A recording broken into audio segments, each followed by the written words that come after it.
What if the doubt you carry isn't a flaw, but a whisper, an ancient echo from the soul, inviting you to remember who you've always been? Life, in its quiet wisdom, rarely shouts. It moves in rhythms, a pause here, a detour there, the hush of uncertainty before the rise of something sacred. And you are not separate from this vast unfolding. You are a note in the symphony, a breath in the lungs of something divine.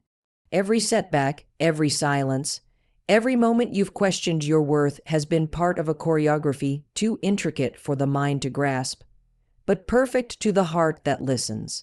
We spend so much time trying to force clarity, when perhaps what we need is reverence for the not, yet for the becoming, for the unseen threads weaving us into purpose. Because the truth is this: you were never lost, only being composed into a masterpiece that's still being written. We talk about self-doubt like it's this thing we need to crush or silence, like it's the villain in the story. But what if it's not? What if that quiet voice, that hesitation you feel before you speak up, apply for the job, or finally chase what you want? What if that's not weakness? What if it's actually wisdom? Doubt isn't the enemy, it's the invitation. It shows up not to punish you, but to wake you up. Doubt says, hey, something here matters deeply. Let's look at that. And we miss that. We get so used to pushing doubt away, labeling it as fear, insecurity, or failure, that we forget to actually listen to it. And when we don't listen, we start fighting ourselves. Think about it. You don't doubt yourself about things you don't care about. You don't sit around guessing whether you're good at tying your shoes or driving to work. No doubt shows up where your desire lives. It's a signpost. It's the part of you that knows there's more, tapping on the glass, asking you to turn around and face it. But we treat it like a warning light instead of a compass. When you feel doubt creeping in, that doesn't mean you're broken. It doesn't mean you're not ready. It means you're standing at the edge of growth. Doubt is the friction between who you've been and who you're becoming, and that friction, it's sacred. That's where all the magic happens. That's where change starts, but I get it. Doubt feels uncomfortable. It feels like quicksand. You start questioning everything. Am I good enough? What if I fail? What if I'm wrong? And before you know it, your mind has created 100 different futures, all of them ending badly, and not a single one of them real. Here's the truth: doubt is not a fortune teller. It's just a mirror. It reflects the parts of you that haven't been claimed yet, the strength you haven't acknowledged, the talents you haven't owned, the dreams you haven't admitted you're worthy of. So instead of asking how do I stop doubting myself? Ask this, what is this doubt trying to reveal? Because once you stop making it the enemy, you can start learning from it, and that changes everything. I want you to try something. The next time you feel that doubt bubbling up before the interview, before the conversation, before the leap, pause for a second. Don't fight it. Ask yourself, what's the truth underneath this? Maybe the truth is you care deeply. Maybe the truth is you're afraid of outgrowing the version of yourself you've had to be. Maybe the truth is you're standing in a doorway and you're scared of stepping into something bigger. Good. That means you're exactly where you need to be. And here's something even wilder: the version of you that doubts, that's the same version that's trying. You wouldn't feel this way if you didn't already have something powerful inside you, asking to be lived. Doubt doesn't come from emptiness, it comes from potential. So instead of letting it paralyze you, let it sharpen you. Let it be the call that draws you deeper, not the fear that holds you back. You don't have to feel 100% confident to move. You don't have to wait for the fear to go away before you take action. What you need is to understand that the doubt is not a red light, it's a doorway. And most of the time, the only thing standing between you and everything you want is the decision to walk through it. So no, you're not broken, you're not behind, you're not lost. You're just standing in the space between who you were and who you're here to become, and that space. That's where the real work and the real wonder begins. Here's something most people forget: your life has never been random. Not one moment, not one delay, not even the seasons where everything felt like it was falling apart. We're so quick to assume that because we can't see the full picture, it must not be working. That if we're confused or uncertain, we must have missed our chance. But let me tell you something that'll change how you see everything. Asterisk, you are already aligned with something greater. Asterisk, you might not feel like it. You might look at your life and see mistakes, missed opportunities, things you wish you could redo, but the truth is, even the detours were part of the path. Even the silence had a purpose. And just because you can't always trace the line from where you are to where you want to be doesn't mean that line doesn't exist. It does. You are part of something intelligent, something that moves with perfect rhythm even when you're not aware of the beat. There's this idea we pick up along the way that we have to hustle to be worthy, that we've got to constantly prove we belong here. But you already do. You were born into this world with everything you need. The worth, it came pre-installed, the calling, already inside you. The work of your life isn't to become something you already are something. The work is to remember, and that remembering, that's not just a mindset shift. It's a spiritual return. When you begin to trust that there's a deeper current running underneath everything, your delays, your heartbreaks, even your doubts, you start to move differently. You stop panicking in the silence. You stop forcing things to happen out of fear. You learn to listen, to follow, to asterisk trust. Asterisk, I know, that word trust, it's not easy when you've been hurt, when you've been disappointed, when life hasn't turned out the way you thought it would. But that doesn't mean it's working against you. Sometimes the things you thought were holding you back were actually protecting you. Sometimes not getting what you wanted was grace in disguise, and you won't always understand it in the moment. You're not supposed to. That's the point of faith. Faith lives in the places where logic runs out. The way life unfolds isn't always straight or clean or obvious. It's messy, it's sacred, it's layered with timing we don't control. But it's never random. That relationship that broke you, it cracked something open that needed to be healed. That job you didn't get, it created space for the thing that's actually aligned with your purpose. And even if you can't see the dots connecting yet, they asterisk are asterisk connecting, always. This is why self-doubt is such a thief. It pulls you out of alignment. It convinces you to try and control what was never meant to be controlled. But when you stop doubting, even just a little, you create room for something bigger than your fear. You create space for alignment. And when you're in alignment, the right people show up. The right opportunities unfold. The right energy finds you because you've stopped resisting the flow of your life. And look, alignment doesn't mean perfection. It doesn't mean things will be easy all the time.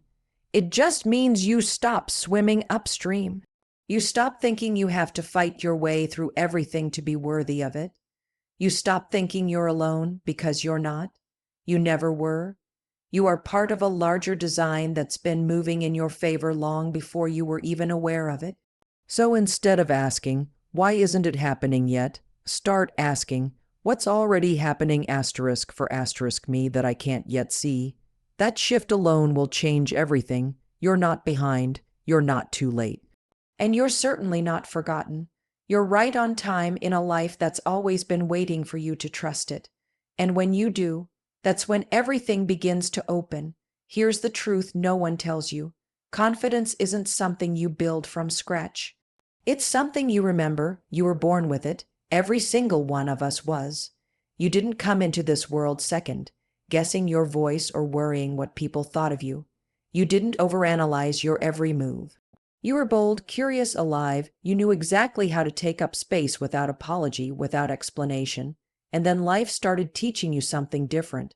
Maybe it was a teacher, a parent, a moment you were laughed at, a time you tried and failed and didn't know how to bounce back. Slowly, piece by piece, you started to forget. Forget your power, forget your worth, forget that you were allowed to trust yourself. That forgetting, that's what we call self-doubt. It's not a flaw, it's not who you are. It's just the distance between who you've become and the truth you've buried underneath all the noise. So the real work isn't about becoming confident. It's about returning to it. We're so quick to think we need to fix ourselves, that we need more certifications, more experience, more approval, more time. But what if you don't need more asterisk? What if you need less comparison, less noise, less pretending to be someone you're not just to make other people comfortable? Because that's where the doubt thrives, when we step out of alignment, when we start living for validation instead of truth. And I'll be honest with you, self-trust doesn't come from chasing perfection. It comes from showing up messy, unsure, afraid, and doing it anyway. Confidence is built in motion, not in your head. You don't think your way into believing in yourself, you act your way there. The moment you start showing up, whether your hands are shaking or your voice is cracking, something inside you begins to shift. You start to realize, wait a second, maybe I can do this. Maybe I am capable. Maybe I've been wrong about myself. And every time you take that step, you reclaim a piece of yourself you thought was gone. People ask all the time, how do I become more confident? And the answer is simple, but not easy. You have to be willing to move before you feel ready. You have to trust the whisper in you that knows there's more, even when your mind's trying to talk you out of it. And yeah, it's going to be uncomfortable. Growth always is. You're going to question yourself. You're going to have moments where it feels like you're faking it. But that's not fake, that's transformation. That's what it feels like when you're shedding everything that never really belonged to you in the first place. Remember, confidence is not about never feeling fear. It's about not letting fear make your decisions for you. It's knowing that every time you silence your voice, every time you say yes when you mean no, every time you shrink to keep someone else comfortable, you're moving further away from the truth of who you are. And the further you get from that truth, the louder the doubt becomes. But the opposite is also true. The closer you move toward your real self, your messy, honest, brilliant, flawed, human self, the quieter that doubt gets. Because doubt doesn't survive in authenticity. It can't. So if you're waiting to feel ready, stop. If you're waiting to feel perfectly confident before you start, don't. You'll be waiting forever. Confidence isn't the prerequisite, it's the result. Start where you are, use what you have, say what you mean, trust the pull inside you. That's the real you. That's the voice that remembers who you are underneath it all.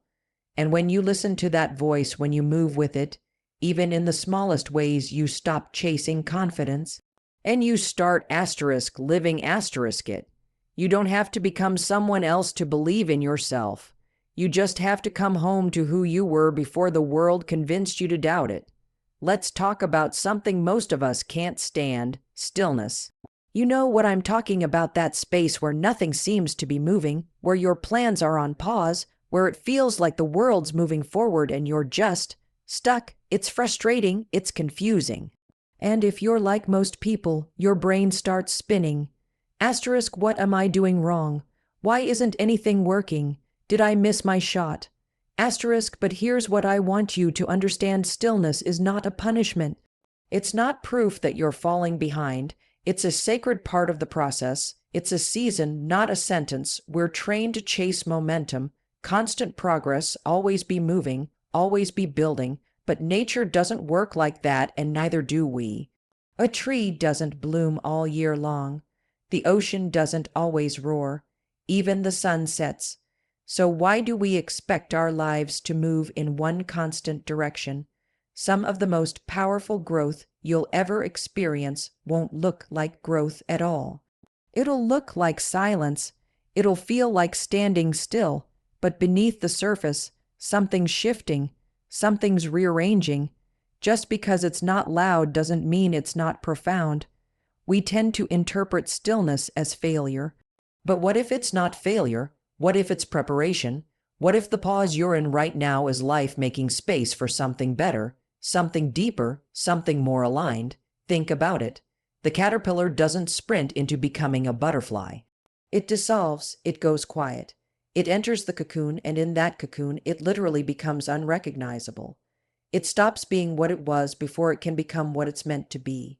And no one stands outside the cocoon yelling, asterisk, hey, hurry up in there, asterisk, but we do that to ourselves. We panic in the pause, we try to force clarity, we rush decisions, we assume the quiet means we're doing it wrong.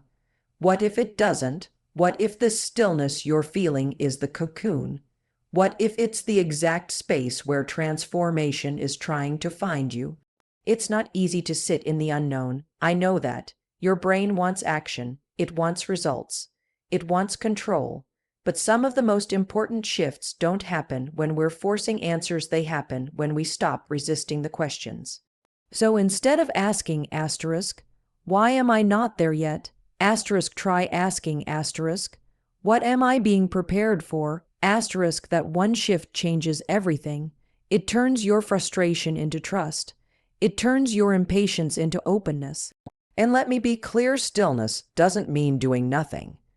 It means learning how to be asterisk in your life without rushing to fix it. It means learning to trust the moment you're in, even when it doesn't make sense yet. It means learning to sit with yourself long enough to hear what's really going on beneath all the noise. That kind of patience, that kind of trust, that's strength, that's courage. So if you're in a season of stillness right now, if things feel slow or uncertain or painfully quiet, I want you to know something. You're not stuck. You're not broken. You're not behind. You're in between. Between chapters, between versions of yourself, between what was and what will be. And that space, as uncomfortable as it is where your next level is being born. Don't rush it. Don't resent it. Sit with it. Honor it, because when the movement returns, and it will, you'll rise with a clarity you never could have found in the noise. Stillness isn't where your story ends.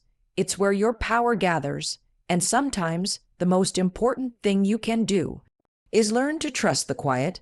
Let's talk about your desires, the things you daydream about when no one's watching, the goals that keep nudging you in the quiet moments, the ideas that come to you in the shower, on a walk, or late at night when your heart finally gets a word in. You know the ones I'm talking about. The things you want but quickly talk yourself out of. The things that feel too big, too unrealistic, too far away. You brush them off with a laugh or bury them under logic. You call them impractical, selfish, even silly. But deep down, you still want them, and that's not an accident. Your desires are not random. They're not distractions. They're not delusions. They are clues.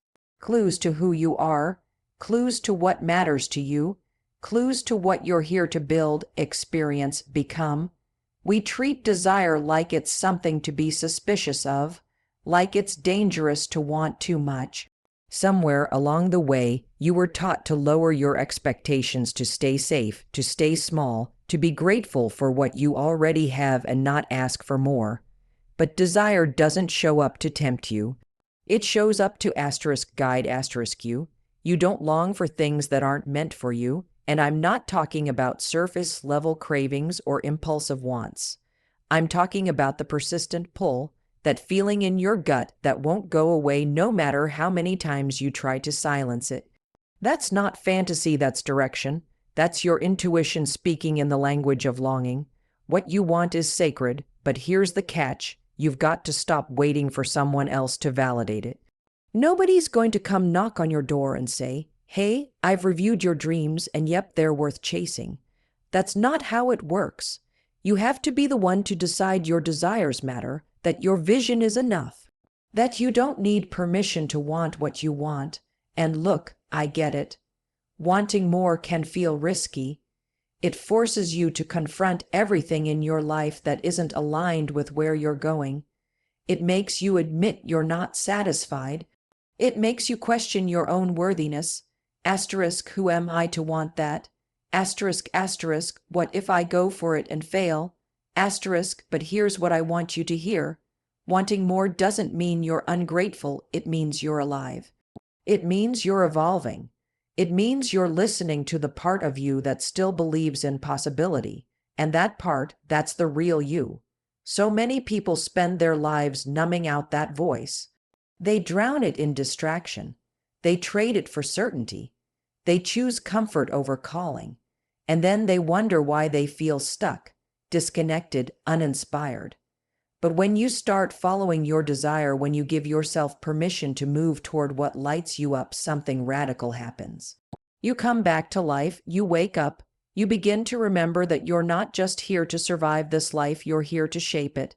This is not about instant gratification, it's about alignment. When you pursue what you deeply want, you align with who you truly are. And in that alignment, doors open, people show up, momentum builds, not because you forced it, but because you finally matched the energy of the life you're meant to live. Your desires are blueprints. But blueprints don't build themselves. You have to be willing to move. You have to be brave enough to listen. You have to take the first step even if the entire staircase isn't visible. And yeah, some people won't get it. Some people will question you.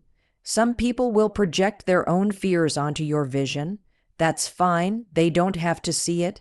It wasn't given to them. It was given to you. So stop calling your dreams crazy. Stop minimizing what you want just because it makes other people uncomfortable. Stop shrinking your vision to fit into someone else's reality. Because the truth is, the life you want is trying to find you, but it can only meet you at the level of your belief. Your desire is not a fantasy, it's a map, and it's time you started following it. We spend so much of our lives gripping the plan, gripping the timeline, gripping who we think we need to be, how things should look, when they should happen, and how we'll feel once they finally do. But the tighter we hold, the more we lose our sense of direction. The more we try to force life to move, the more disconnected we become from what actually matters. Here's what most people don't realize. You're not here to force life. You're here to flow with it. Now, I know that word flow can sound soft, passive even, like surrendering means giving up. But that's not what I'm saying. Flowing with your life doesn't mean sitting back and waiting. It doesn't mean being passive. It means becoming attuned, aware, in rhythm. It means acting from alignment, not desperation. You've been taught to hustle, to grind, to control every variable, and sure, that kind of effort might get you somewhere. But here's the catch, it often gets you somewhere that doesn't even feel right once you get there. You're burnt out, exhausted, and confused because the outside might look like success, but the inside doesn't feel like peace. Why? Because you forced it. You moved out of fear, out of a belief that if you don't make it happen, it won't. But life doesn't respond to force.